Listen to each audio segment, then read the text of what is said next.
ግንባር የምስረታ ጉባኤ መግለጫ የአፋር ብሔራዊ አንድነት አብዮታዊ ግንባር ላለፉት ተከታታይ 5 ቀናት በከፍተኛ ዲሞክራሲያዊ ስርዓት በሰፊው ህዝባዊ ውይይት ከ300 በላይ ልዩ አካላት ማለትም ከተለያዩ የሰራዊቱ አደረጃጀቶች የተወከሉ ተወካዮች የኢትዮጵያ ከተለያዩ ተቃዋሚ የፖለቲካ ድርጅቶችና ከተለያዩ የነጻነት ታጋይ ኃይሎች የተወከሉ ተወካዮች በተገኙበት ሲያካሂድ የቆየው ታሪካዊ የምስረታ ጉባኤ በዛሬው ዕለት በተሳካ ሁኔታ አጠናቀቀ።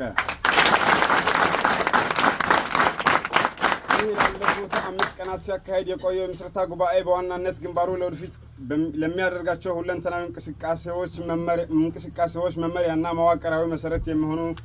የተለያዩ ባለ 7 ነጥብ የያዘ አቋም መግለጫና ታላላቅ ውሳኔዎችን አስተላልፏል። የመተዳደሪያ ደንብ ማጽደቅ ግንባሩን ውስጣዊ አደረጃጀት የሥራ ክፍፍልና መርሆች በግልጽ የሚያስቀምጠው መተዳደሪያ ደንብ በሰፊው ተወያይቶበት በሙሉ ድምፅ አጽድቋል። የመታገያ አቅጣጫና የፕሮግራም ማርቀቅና ማጽደቅ የአፋርን ህዝብ መብትና ጥቅምን ለማስከበር ዘላቂ ሰላምና ልማትን ለማረጋገጥ የሚያስችሉ ብሎም በኢትዮጵያ ህገ መንግስት በተባበሩት መንግስታት ድርጅት ቻርተር በአፍሪካ ህብረት ቻርተርና እንዲሁም በሌሎች ዓለም አቀፍ ስምምነቶች መሰረት የአፋር ህዝብ ራስን በራስ የማስተዳደር መብት የመኖር የመበልጸግና ራስን የማስተዳደር መብት ለማረጋገጥ ስትራቴጂካዊ የመታገያ አቅጣጫና ዝርዝር የፖለቲካ ፕሮግራሞች ላይ ጥልቅ ውይይት ተደርጎ ስምምነት ላይ በመድረስ በሙሉ ድምፅ አጽድቋል። አመራር ምርጫ ስለማካሄድ ጉባኤው ግንባሩ በበላይነት የሚመሩ ስራ አስፈጻሚ አካላት የሰየመ ሲሆን በዚህም መሰረት ሐጂ ኢብራሂም ዑስማን አልዩ የድርጅቱ ፕሬዝዳንት፣ ሐጂ ያየው ዋሌህ ኢብራሂም ምክትል ፕሬዝዳንት፣ ታጋይ ሐሰን አበከር በዲ ደግሞ የድርጅቱ ጸሐፊ አድርጎ በመሾም ቀጥሎ ደግሞ ማዕከላዊ ኮሚቴ አባላት እንዲሁም ኢንስፔክሽንና ቁጥጥር ኮሚሽን ጨምሮ የተለያዩ ወታደራዊ ማዕረግ እርከኖች ያካተተ መዋቅራዊ ሹመቶች አጽድቋል። የተለያዩ ውሳኔዎች መተላለፍ በወቅታዊ ሀገራዊና ክልላዊ ሁኔታዎች መነሻነት ግንባሩ ወደፊት የሚከተላቸው አቋሞችና የትግል ስልቶች የያዙ ልዩ ወሳኝ ውሳኔዎች ተላልፈዋል። 1. ሀገራችን ኢትዮጵያ ነገሮችን በጠረጴዛ ዙሪያ የመፍታት ሰላማዊ የፖለቲካ ትግል ሀሳብን በነጻነት የመግለጽ ዲሞክራሲያዊ መድረክ ደብዛው በመጥፋቱ የትግል አቅጣጫ መቀየር አማራጭ የታጣለት ምርጫ ሆኖ አግኝተነዋል። ስለሆነም ላለፉት ዓመታት በህዝባችን ላይ ሲፈጸም የቆየው ጭቆና የገዢው ፓርቲ ኃይል እርምጃና በአፈና ተግባራት ተጠናክሮ ከመቀጠላቸውም በላይ ሀገራችን ኢትዮጵያ ዜጎች በነጻነት የመንቀሳቀስ መብት የተገደበበት፣ የመንግስት ተቋማት ገለልተኝነታቸው ያጡበት፣ የጸጥታ ስጋት በነገሰበት ሁኔታ ውስጥ እንደምትገኝ ይታወቃል። ስለሆነም የሀገራችን የወደፊት ዕጣ ፈንታ ብሩህ ለማድረግ ብሎም የህዝባችንን ዲሞክራሲና ፍትህና የብልጽግና ጥማት በዘላቂነት ለመመለስ በግለሰብ የሚዘወረው አምባገነናዊውን የአገዛዝ ስርዓት አምባገነናዊው አገዛዝ ከስር መሰረቱ ለማስወገድ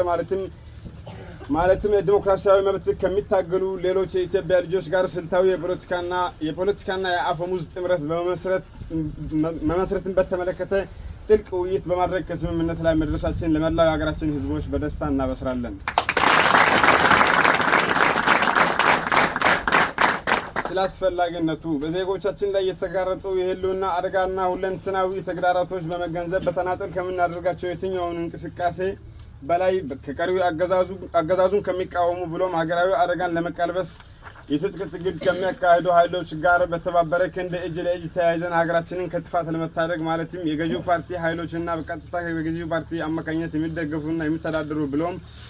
ሌሎች የተለያዩ ኃይሎች በአፋር ክልል ውስጥ የሚያደርጉት ወታደራዊ እንቅስቃሴና በንጹሃን ላይ የሚፈጽሙት የሰብአዊ መብት ጥሰቶች እንዲሁም ደግሞ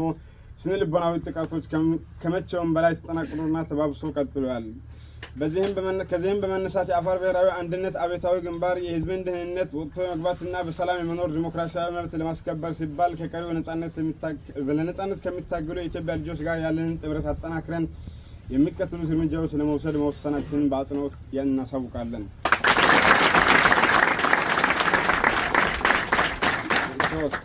የወታደራዊ እርምጃዎች ጥንካሬ ገዢው ፓርቲ ወታደራዊ ኃይል የገዢው ፓርቲ የሚደገፉ ወታደራዊ ኃይሎች በሀገራችን ብሎም በክልላችን ሰላማዊ ህዝብ ላይ የሚደርሱ ጥቃቶች ምላሽ ለመስጠት የአፋር ብሔራዊ አንድነት አብዮታዊ ግንባር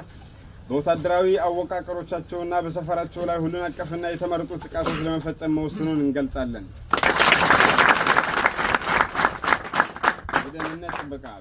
ህዝባችን ከገዢው ፓርቲ ወታደራዊ መዋቅር የሚደርስበትን አደጋ ለመቀነስ ብሎም ለማስቀረት የመከላከልና እንዲሁም ደግሞ መልሶ የማጥቃት ስልቶቻችንን ከመቼውም ጊዜ በላይ በተራቀቀና በተጠና መልኩ ማናቸውም የጠላት ወታደራዊ ተቋማትና የኃይል ማዕከላት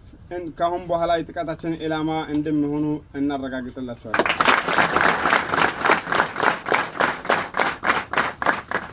የማስጠንቀቂያ መልእክት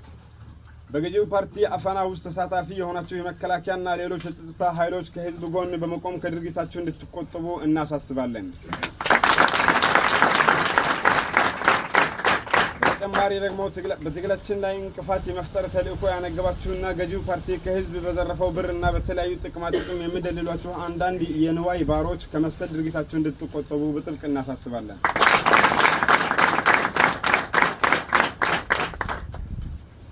ስድስት ይህ ካልሆነ ግን ከእንግዲህ ወዲያ የአፋር ብሔራዊ አንድነት አብዮታዊ ግንባር በየትኛውም እንቅፋቶች እንደማይታገሳችሁና ለሚወስዱባችሁ ማንኛውም እርምጃዎች እናንተና ገዢው ፓርቲያችሁ ሙሉ በሙሉ ኃላፊነቱን ለመውሰድ ከወዲሁ መዘጋጀት መቻል ይኖርባችኋል። 7 የአቋም ጽናት በአፋር ብሔራዊ አንድነት አብዮታዊ ግንባር ዓላማው የአፋር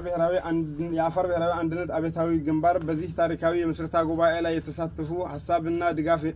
ድጋፍ የለገሱ ሁሉንም አካላት እያመሰገነ በፕሬዝዳንቱ ሐጂ ኢብራሂም ዑስማን መሪነት በጉባኤው የጸደቁ ፕሮግራሞችና የተላለፉ ውሳኔዎች መሬት ለማውረድና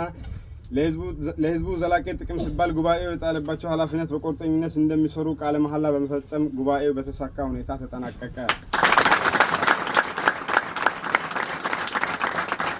ድልና ድምቀት ለጭቁኑ ህዝብ፣ ውድቀትና ውርደት ለጨቋኙ ስርዓት። የአፋር ብሔራዊ አንድነት አብዮታዊ ግንባር